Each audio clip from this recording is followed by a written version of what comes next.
Shalom, bertemu lagi dengan saya dan dalam pertemuan kita kali ini kita akan membahas satu kajian di bawah judul Dia Layak Disebut Juru Selamat. Saudara, dalam Roma pasal 3 ayat yang ke-23 berkata, karena semua orang telah berbuat dosa dan telah kehilangan kemuliaan Allah. Dan dalam Roma pasal 6 ayat 23 berkata, sebab upah dosa adalah maut. Kenyataan ini membuat manusia berusaha untuk mengatasi kejatuhannya ke dalam dosa. Tetapi sayang, apapun upaya manusia dari dirinya sendiri untuk mengatasi dosanya, tidak akan mampu membebaskan manusia dari hukuman kekal yang sedang menanti. Itulah sebabnya dibutuhkan orang lain di luar diri manusia itu sendiri untuk menolong manusia keluar dari masalah dosanya. Dan orang itu disebut juru selamat. Saudara, ada 3 hal yang harus dipenuhi oleh seseorang yang ingin menjadi juru selamat bagi orang berdosa. Pertama adalah dia harus seorang manusia. Kenapa manusia? Karena yang bermasalah adalah manusia, bukan binatang atau malaikat, apalagi Allah. Itulah sebabnya Allah tidak mungkin menggantikan tempat manusia untuk menanggung upah dosa manusia, karena dia bukanlah manusia. Dan Allah tidak mungkin menyuruh malaikat untuk menyelamatkan manusia, karena malaikat tidak punya urusan dengan dosa manusia, dan dia tidak pada tempatnya menjadi penanggung dosa manusia. Demikian juga binatang tidak akan mungkin dijadikan korban pengganti dosa manusia, karena harga binatang tidak sebanding dengan manusia yang akan ditebus. Karena itu, pengorbanan binatang tidak memadai dalam mengganti manusia. Rasa keadilan Allah akan terpenuhi apabila tuntutan dari dosa manusia ditanggung oleh manusia itu sendiri. Yang kedua adalah manusia yang akan menjadi juru selamat itu harus manusia yang tidak memiliki masalah manusia. Kalau ada manusia yang mau jadi juru selamat, tetapi manusia itu juga memiliki masalah manusia, dia sesungguhnya adalah orang yang harus diselamatkan, bukan sebaliknya. Masalah manusia yang membuat dia harus menjalani maut adalah masalah dosa. Dalam hal ini, manusia yang akan menjadi juru selamat itu harus tanpa dosa, sehingga tidak ada alasan bagi dirinya untuk ada di tempat orang berdosa, selain ingin mengganti orang berdosa.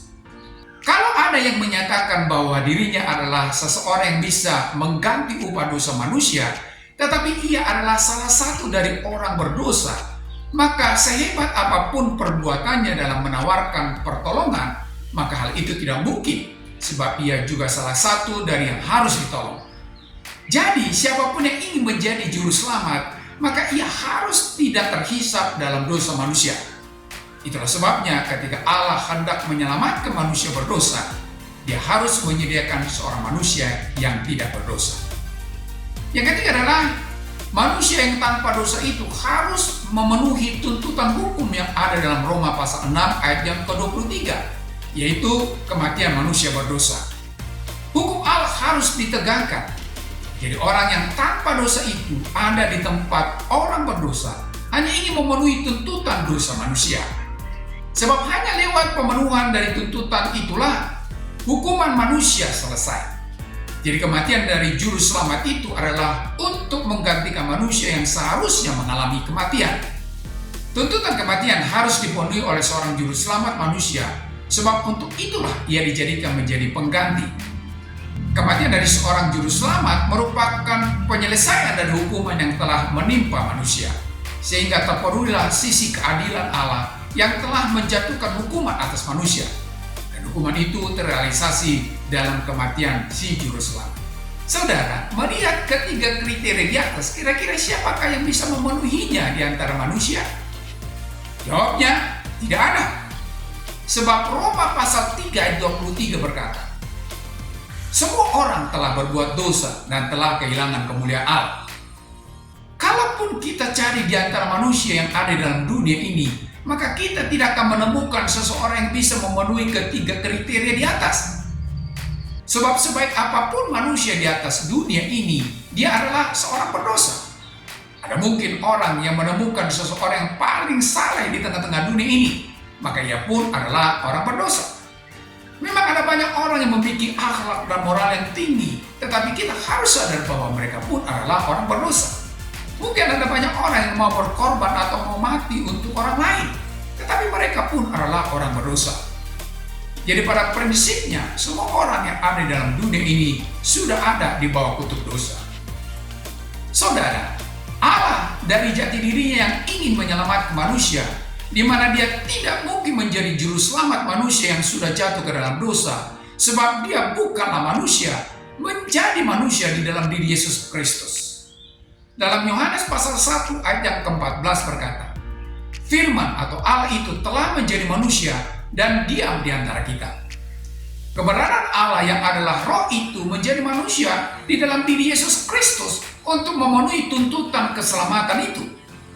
Kemanusiaan Yesus Kristus adalah seutuhnya, sebab yang akan mati itu adalah manusia yang seutuhnya.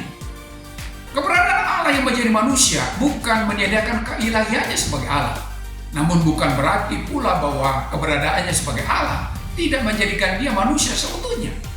Kenyataan kemanusiaan Yesus Kristus bisa dilihat dari keberadaan Kristus selama di dalam dunia ini. Dia makan bersama-sama dengan murid-muridnya dan dengan banyak orang.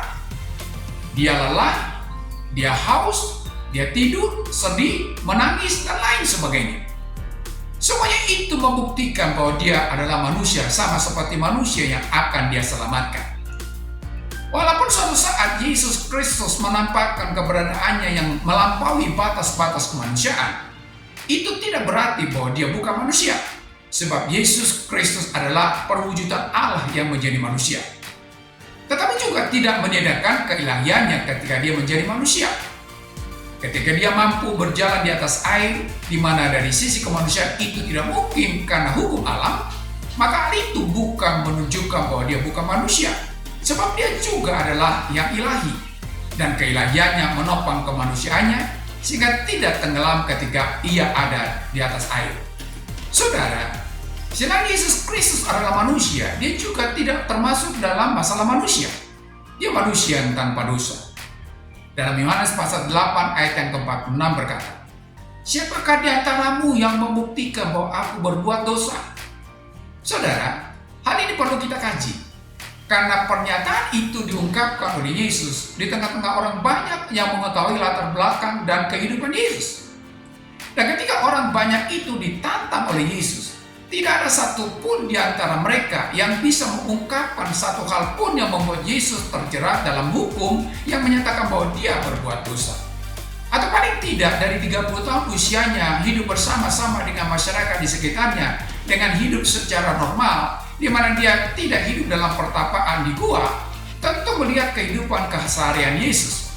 Kalau dia memang pernah berbuat dosa, maka masyarakat akan memberi laporan. Ternyata dari masyarakat pun tidak pernah ada laporan sama sekali tentang kehidupan Yesus yang berbuat dosa. Kalau saja Yesus pernah berbuat dosa dan dia menyadarikan hal itu, maka mustahil dia akan berkata, Siapakah di antaramu yang membuktikan bahwa aku berbuat dosa? Sebab ketika dia membuat pernyataan itu, bukanlah di tempat yang tersembunyi, tetapi di depan orang banyak yang memang tahu akan keberadaan hidupnya sehari-hari. Jadi, kalau sampai Yesus membuat pernyataan seperti itu di depan umum, tentunya hanya bisa karena memang betul bahwa dia tidak pernah berbuat dosa. Pernyataan di atas juga dikuatkan oleh pernyataan-pernyataan yang datang dari luar dirinya sendiri, seperti dari para rasul dan para penulis perjanjian baru. Dalam 1 Yohanes pasal 3 ayat yang ke-5 berkata, Di dalam dia tidak ada dosa. Ungkapan ini dinyatakan oleh Yohanes dalam rangka Kristus sebagai juru selamat yang menghapus dosa manusia. Hal itu hanya bisa kalau dia tanpa dosa. Satu konsekuensi logis dari seseorang yang akan menghapus dosa tentu harus tanpa dosa. Demikian juga penulis surat Ibrani memberikan kesaksian dari apa yang dilihatnya dalam diri Yesus, bahwa Yesus adalah manusia sama seperti manusia yang lain. Karena dia adalah sama dengan manusia yang lain, membuatnya harus mengalami pergumulan seperti yang dialami oleh manusia, terkecuali dalam hal berbuat dosa. Dalam Ibrani pasal 4 ayat yang ke-15 berkata, Sebab imam besar yang kita punya bukanlah imam besar yang tidak dapat turut merasakan kelemahan-kelemahan kita. Sebaliknya sama dengan kita, ia telah dicobai hanya tidak berbuat dosa. Ungkapan ini membuktikan bahwa tidak ada bedanya Yesus Kristus dengan manusia yang lain, hanya tidak dalam berbuat dosa. Saudara, kenyataan Yesus yang tidak berdosa juga dibuktikan dari ketidakadanya suatu ungkapan yang menandai bahwa dia pernah melakukan perbuatan yang menyimpang dari norma dan hukum. Pembuktian bahwa dia pernah melakukan pelanggaran tidak pernah muncul dalam sepanjang hidupnya semasa di dunia ini. Ketika Pilatus mengadili Yesus karena tuduhan dari pemimpin-pemimpin agama Yahudi, ternyata dia tidak mendapati kesalahan seperti yang dituduhkan. Dalam Lukas pasal 23 ayat yang keempat berkata, kata Pilatus kepada imam-imam kepala dan seluruh orang banyak itu, "Aku tidak mendapati kesalahan apapun pada orang ini." Hal ini membuktikan bahwa pernyataan Yesus yang tidak berdosa bukanlah suatu pernyataan sepihak, tetapi merupakan kenyataan yang dapat dibuktikan. Saudara, mungkin akan timbul pertanyaan, bagaimana mungkin Yesus Kristus tidak berdosa padahal dia adalah manusia seutuhnya? Kalau benar Yesus Kristus manusia seutuhnya, tentu dia juga memiliki dosa yang diperhitungkan dari Adam. Saudara, Yesus memang keturunan Adam, tetapi dia tidak mewarisi dosa Adam. Dia memang lahir secara normal, tetapi bukan karena keinginan manusia yang berakibatkan dosa yang diperhitungkan. Dalam Matius pasal 1 ayat yang ke-20 berkata, "Yusuf anak Daud, janganlah engkau takut mengambil Maria sebagai istrimu, sebab anak yang di dalam kandungannya adalah dari Roh Kudus." Jadi, Yesus tidak memiliki dosa yang diperhitungkan itu sebab kelahirannya menjadi manusia bukan karena hasil pembuahan seperti manusia pada umumnya. Pengecualian ini tidak berarti bahwa Yesus bukanlah manusia yang sama seperti manusia yang lain. Sebab proses menjadi manusia dilalui Yesus secara normal, sama seperti manusia lainnya. Jadi kenyataan kemanusiaan Yesus tidaklah menjadi berkurang karena tidak melewati hubungan antara suami dan istri. Sebab yang menentukan kelahiran itu adalah prosesnya, bukan siapa yang menyebabkannya. Dengan demikian, bahwa kenyataan kemanusiaan Yesus yang tanpa dosa itu akan memenuhi kriteria yang kedua dari seorang juru selamat. Saudara, Yesus Kristus yang adalah manusia tanpa dosa itu juga harus menjalani hukuman manusia. Dalam Roma pasal 5 ayat 8 berkata, "Akan tetapi Allah menunjukkan kasih-Nya kepada kita oleh karena Kristus telah mati untuk kita ketika kita masih berdosa." Saudara, kedatangan Kristus ke dalam dunia ini adalah untuk mati bagi manusia berdosa. Memang dia banyak melakukan mujizat dan keajaiban, tetapi bukan untuk itu dia datang ke dalam dunia ini. Misi kedatangannya ke dalam dunia ini adalah untuk mati di atas kayu salib menebus dosa manusia. Dia menyerahkan nyawanya ganti manusia berdosa, karena hukuman itu harus dipenuhi kalau ingin menyelamatkan manusia. Sebab kasih Allah yang membesarkan dunia ini tidak akan cukup untuk menyelamatkan manusia berdosa, karena keadilan Allah menuntut pelaksanaan hukuman atas dosa. Itulah sebabnya, didorong karena kasih-Nya yang besar itu, Yesus Kristus diberikan untuk mati bagi manusia berdosa, sehingga kasih Allah itu menjadi kasih yang menyelamatkan manusia. Dengan demikian, kematian Yesus di atas kayu salib menjadi pelaksanaan hukuman Allah atas manusia berdosa. Dalam hal ini, Allah bertindak dalam menyelamatkan manusia didasari bahwa Allah adalah Tuhan yang konsisten tanpa harus melanggar aturan yang dibuat sendiri. Jadi, Allah didasari oleh karena kasih-Nya yang besar telah merelakan Kristus mati menggantikan orang berdosa agar keadilannya ditegakkan. Oleh karena itu, saudara, Yesus Kristus adalah juru selamat bukan karena itu kata orang Kristen. Sebab hal menjadi juru selamat bukan soal Kristen atau tidak, dan bukan juga soal nama sehingga harus Yesus Kristus, tetapi soal pemenuhan dari kriteria menjadi juru selamat. Kalau ada nama lain selain Yesus Kristus yang bisa memenuhi ketiga kriteria di atas, maka dia pun layak disebut juru selamat. Dan ternyata hanya Yesus Kristus yang telah memenuhi ketiga kriteria itu. Itulah sebabnya dia layak disebut juru selamat. Sampai di sini pertemuan kita kali ini, dan kita akan lanjutkan di lain kesempatan. Terima kasih. dan Shalom.